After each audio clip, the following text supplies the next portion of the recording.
नमस्कार, हमारा नाम है समरीन और आपने देखना शुरू कर दिया है खबर अनफिल्टर्ड। देखिए, हम आपको बता दें कि चिंतन शिविर का आयोजन हुआ था। शिक्षा मंत्री मिथिलेश तिवारी जी ने इसका आयोजन किया था और देखिए, जैसे ही चिंतन शिविर संपन्न हुआ है वैसे ही शिक्षा मंत्री मिथिलेश तिवारी ने भी कई सारे मुद्दों पर मीडिया कर्मियों से बातचीत की है। तो उस बातचीत के दौरान शिक्षा मंत्री क्या कुछ कह रहे हैं, सबसे पहले आप शिक्षा मंत्री को सुनिए। शिक्षा विभाग के क्या कुछ शिक्षा विभाग परिवर्तन देखने को मिलेगा सर? देखिए, चिंतन से परिवर्तन और संकल्प से सिद्धि, ये 2 दिनों तक हम लोगों ने कई मामलों में कई विषयों पर गहन चिंतन किया है और चिंतन से परिवर्तन लाने का हमने संकल्प लिया है, जिसे आने वाले दिनों में हम सिद्धि तक पहुंचाएंगे और बिहार की शिक्षा को जन जन तक पहुंचाना है और क्वालिटी एजुकेशन के साथ पहुंचाना है। छात्र और नौजवान हमारी प्रायोरिटी में हैं और इसीलिए हम उन्हें वैश्विक मंच पर ले जाकर और दुनिया के सामने बिहार की एक मजबूत तस्वीर उभरे, इसके लिए हमारा विभाग पूरी तरह से प्रतिबद्ध है और उसी को लेकर के हमने ये चिंतन शिविर आयोजित किया था। और ये हर 6 माह पे हम अपने शिक्षा विभाग के तमाम अधिकारियों को बुलाते रहेंगे, उनका फीडबैक लेते रहेंगे और उन्हें नए नए टास्क देते रहेंगे। सवाल ये है कि जो नालंदा के जो डिस्ट्रिक्ट है नेहा कुमार, उन पर भी कई जो है लोग आरोप लगा रहे हैं, वो काम नहीं सही से करते हैं। आपने देखा होगा कि इस चिंतन शिविर में किस प्रकार से स्पष्ट आदेश मेरा था और ये सभी अधिकारियों को मालूम है कि अगर थोड़ा भी नियम के विपरीत काम करेंगे तो दंडित होंगे, अच्छा काम करेंगे तो पुरस्कृत होंगे। सर, क्या जिस तरह से अधिकारियों का एक चिंतन शिविर हुआ, क्या समस्त बिहार के शिक्षक का भी एक साथ हो सकता है? नहीं, एक साथ तो नहीं हो सकता कि वो 6 लाख शिक्षक हैं, लेकिन हमने कहा है आज कि हम 1-1.5 महीने के अंदर में हम अपने मॉडल स्कूल के सभी प्रधानाध्यापकों को, चूँकि हमारा अभी ट्रांसफ़र चल रहा है तो कौन हेडमास्टर कहाँ रहेंगे ये मालूम नहीं है।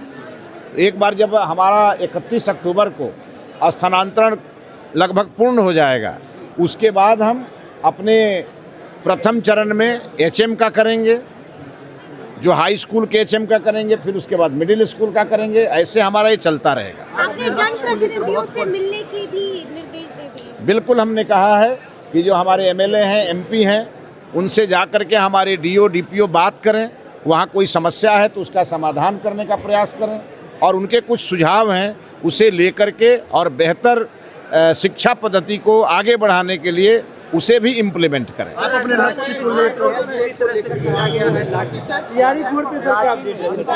तैयारी 4 का तो अधियाचना चला गया है बीपीएससी में और बीपीएससी उसकी तैयारी कर रहा है।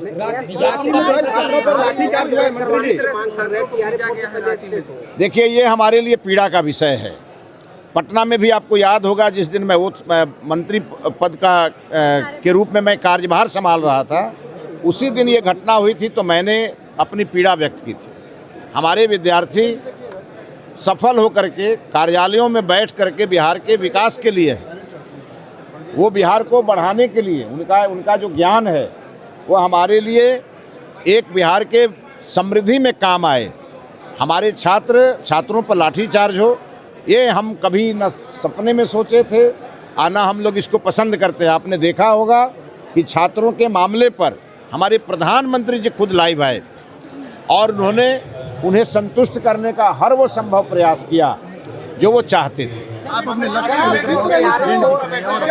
को वेतनमान किया जाएगा सर? वित्तरहित को वेतनमान किया जाएगा? नहीं, वो हम आगे देखेंगे। इसी चिंतन से जितने चीज़ें निकली है उस पर फिर मंत्रालय में बैठ के अधिकारियों के साथ उसकी समीक्षा करेंगे, फिर निर्णय लेंगे।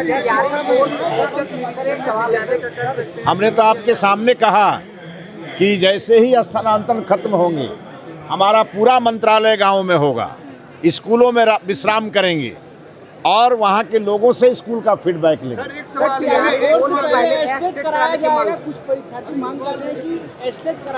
जो निर्णय होगा आपको खबर किया जाए। एक सवाल ये है, जैसे आपने कहा कि लगातार पेपर लीक हो रहा है, जिसको लेकर सख्त कानून बनाए गए हैं। अब बिहार लोक सेवा आयोग शेड्यूल जारी कर देगा, लेकिन परीक्षा को लेकर आपने कहा कि परीक्षा टाइट होनी चाहिए, तो क्या ये माना जाए कि शेड्यूल आ जाएगा लेकिन परीक्षा में देरी हो सकती है? नहीं, वो पूरी तैयारी करके ही करेंगे। देरी क्या होगा? जब शेड्यूल आ जाएगा तो देरी क्यों होगा?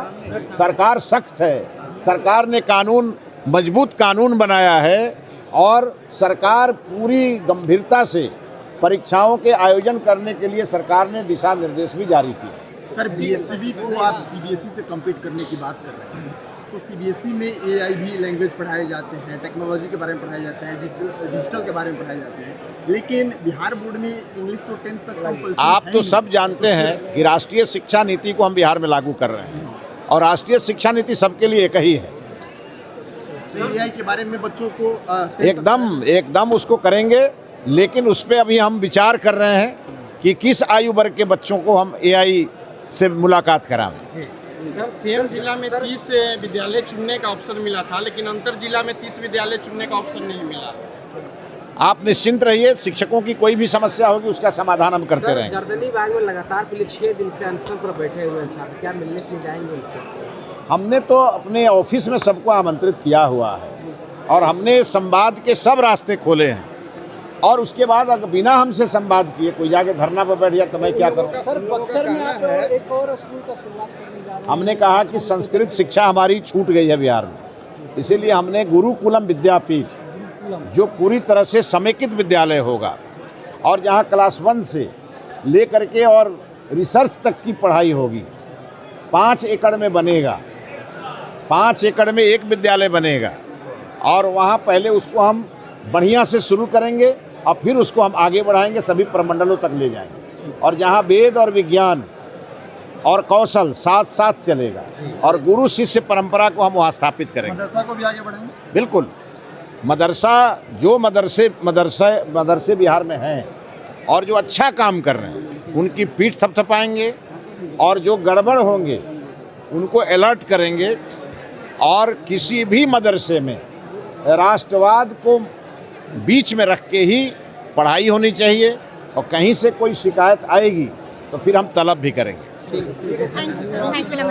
तो सुना आपने कि शिक्षा मंत्री ने कई मुद्दों को लेकर के खुलकर बातचीत की है, बता दिया है कि ट्रांसफ़र पोस्टिंग के मामले में क्या कुछ अपडेट है, बता दिया है कि बीपीएससी टीआरई 4.0 के नोटिफिकेशन में देरी के पीछे की बड़ी वजह क्या है और ये भी बता दिया है कि आगे आगे शिक्षा मंत्री का प्लान ऑफ एक्शन क्या कुछ होने जा रहा है। तो फिर ये पूरी वीडियो, पूरी जानकारी आपको कैसी लगी है कमेंट करके हमें ज़रूर बताइएगा। तो ऐसे तमाम अपडेट्स के लिए बिल्कुल ऐसे ही हमारे साथ बने रहिएगा और देखते रहिएगा खबर अनफिल्टर्ड। यदि अब तक आपने हमारे चैनल को सब्सक्राइब नहीं किया है तो फिर झटपट कर लीजिएगा और फेसबुक पर भी हमें फॉलो करना हरगिज़ नहीं भूलिएगा। बहुत शुक्रिया आपका।